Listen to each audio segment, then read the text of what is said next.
Mga idea sa meron ditong Killex 150 na dinala dito, walang kuryente, ayaw mandar. Tapos inyo na wala itong kuryente. So ito troubleshoot natin sa isang tips kung paano natin sa ito troubleshoot. So tingnan natin, i-start natin.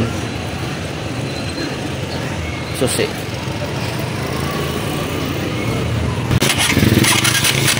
Diyan ko start dong.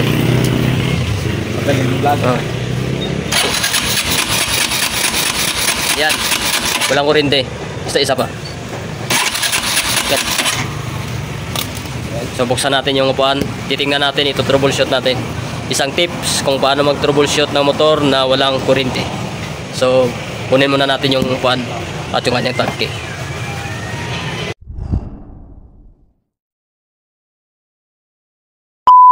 Dito mga idea, sa mag-voice over lang muna tayo kasi maingay yung sander. So gagamit lang ng test light. So magsimula tayo sa basic. Kapag walang kuryente ang high tension wire, so dito kasi natak nitong motor na to. Bago tayo mag-proceed sa kanyang stator, dito sa wire niya, dito muna tayo sa CDI. Malalaman natin kung mayroong supply yung sa mga wires niya at good kung walang putol. Yellow na may lining na red, ito yung sa starter trigger. Brown na may lining na white, yan yung sa kanyang positive accessories wire.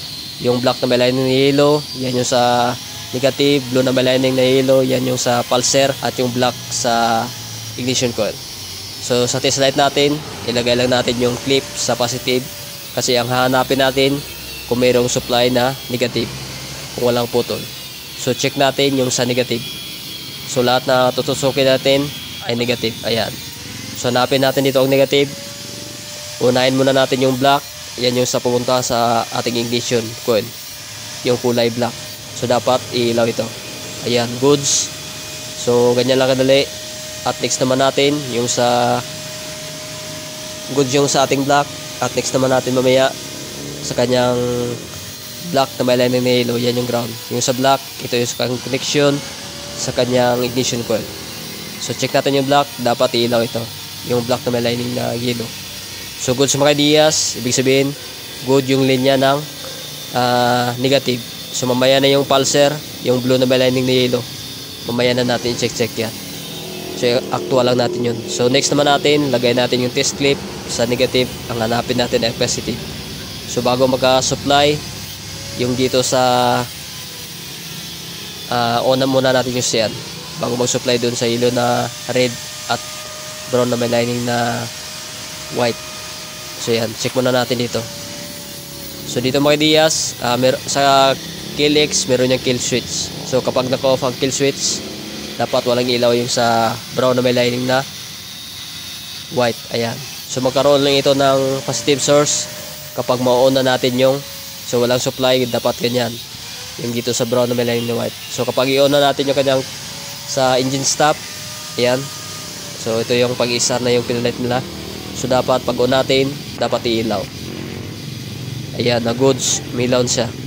So next naman natin yung dito sa yellow na may lining na red. So dapat bago ito magkaroon ng supply, dapat i-start natin yung motor. I-push button natin, ayan, goods. So ibig sabihin, good yung linya niya. So okay naman yung sa kanyang engine stop, meron namang supply at gumagana lahat.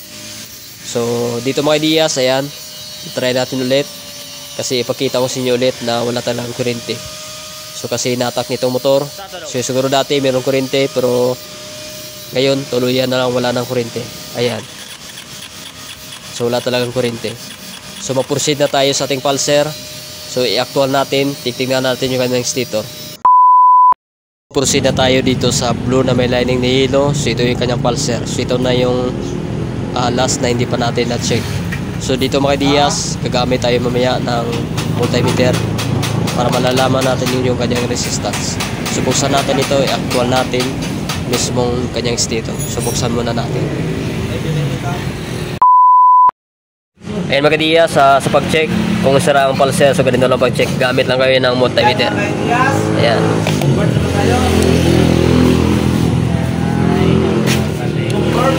So ito yung bago na stator, pang Win 125. Ayan.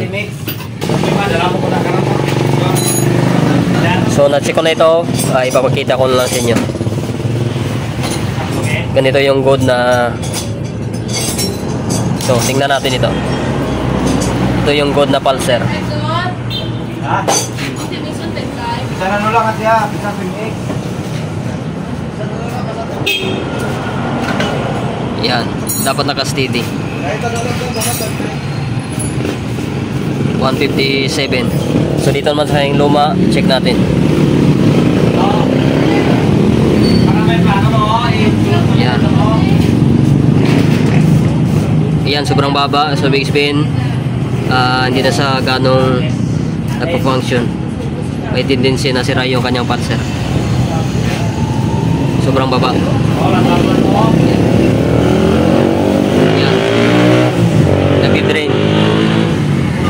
So sira na itong kanyang stator. At papalitan na natin kasi yung mga wires niya. Yan, dinugtungan na lang. Yan. So ikakabit lang natin ito.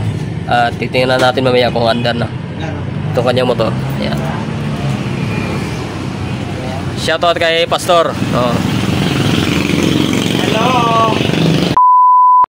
Ayun mga Diaz, try na natin kung meron na siya kuryente. So bali lobat lang yung kanyang battery, charge lang natin mamaya. So try natin ito. High price? Ayan.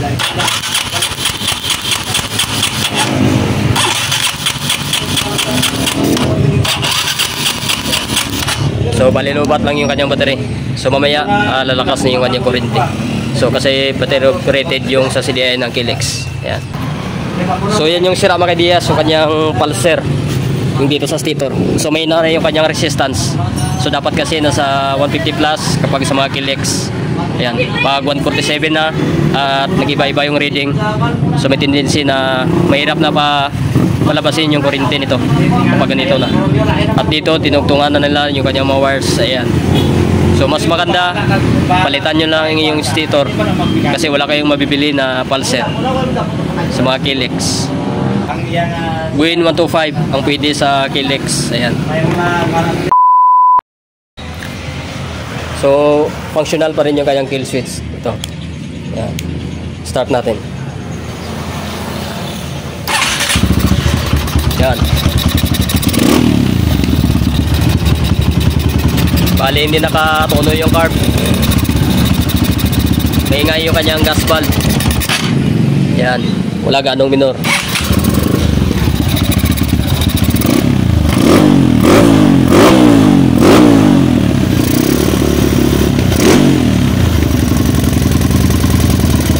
So ayan mga Diaz, goods na. Patayin natin. So ito yung dahilan kung bakit ayaw sa umandar.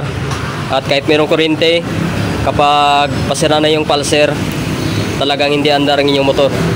Ayan, may mga video na tayo nito about sa Kilex. So dati yung dito sa kanyang coil, yung may sunog na part. So dito ang sira niya ay yung kanyang pulser. So ayan, goods nitong motor. So siguro sunod, full wave na lang ito. Katulad dito sa Kilex ni Sir Jeff. Ayan, full wave din natin ito. Kinonvert natin yung kanyang regulator. So ito yung kanyang Lihua. Genuine ang regulator ng Skygo. Lihua brand ito. Ayan. So na full wave din natin ito. Antayin lang natin yung may-ari nito. Ayan. Mas maganda kung naka full wave. So may mga video rin tayo kung paano mag full wave. So search nyo lang dyan sa ating channel. So gusto nito. Ibalik na natin yung cover at yung upuan. Ayan mga Diaz, ibalik na natin. So gusto nito at umandar na. Peace out.